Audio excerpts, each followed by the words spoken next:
சூழ்ச்சியை முறியடிக்கணுங்கிறது தான் இந்த அனைத்து கட்சி கூட்டத்தில் தீர்மானம் எடுத்துக்கிறோம். அதை நாங்கள் ஆதரிக்கிறோம். நன்றி, வணக்கம். இல்லைதான்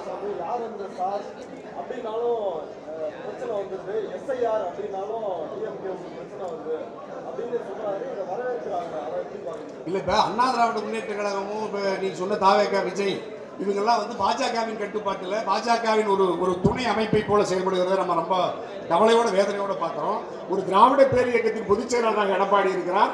ஆனால் தமிழ்நாட்டில் வந்திருக்கிற இந்த பேராபத்தை பற்றி கவலைப்படாமல் பாஜக கொண்டு வந்த இந்த முடிவை ஆதரிப்பது மிக வேதனைக்குரியது. இதே புரட்சித் தலைவர் அம்மா இருந்திருந்தால் புரட்சித் தலைவர் காலத்திலிருந்து மாநில உரிமையை பாதுகாத்து தமிழ் இனம் மொழி அந்த உரிமைகளை மாநில சுயாட்சி மாநில அதிகாரத்தை பாதுகாத்த ஒரு இயக்கம் இப்பொழுது பாஜகவின் இந்த சதிக்கு இரையாக இருப்பது வருத்தத்துக்குரியது, வேதனைக்குரியது.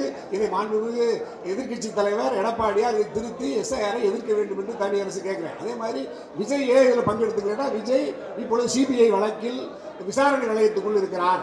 ஆகவே இந்த கரூர் சம்பவத்தில் 41 உயிர்கள் பறிபோவதற்கு எந்த தமிழக வெற்றி கழகம் துணையாக இருந்ததோ அதன் தலைவர் விஜய் துணையாக இருந்தாரோ காரணமாக இருந்தாரோ அவர் மீது வழக்கு பதிவு செய்து அவர் மீது நடவடிக்கை எடுப்பதற்கான சூழல் நெருங்கி வருவதால் மத்திய குற்றப்புலனாய்வு அமைப்பின் விசாரணையிலிருந்து தப்பித்துக் கொள்வதற்கு பாஜக கொண்டு வந்த இந்த தீவிர திருத்த சட்டத்தை அவர் ஆதரிக்கிறார். ஆகவே விஜய் தமிழ்நாட்டின் மக்களின் மீதோ தமிழ்நாட்டு வாக்காளர்கள் மீதோ அக்கறை இல்லாமல் பாஜகவின் ஒரு துணை கருவியாக விஜய் செயல்படுவது இந்த நிகழ்ச்சியில் பங்கெடுப்பு இந்த கூட்டத்தில் பங்கேற்காப்பது வன்மையாக கண்டிக்கத்தக்கது.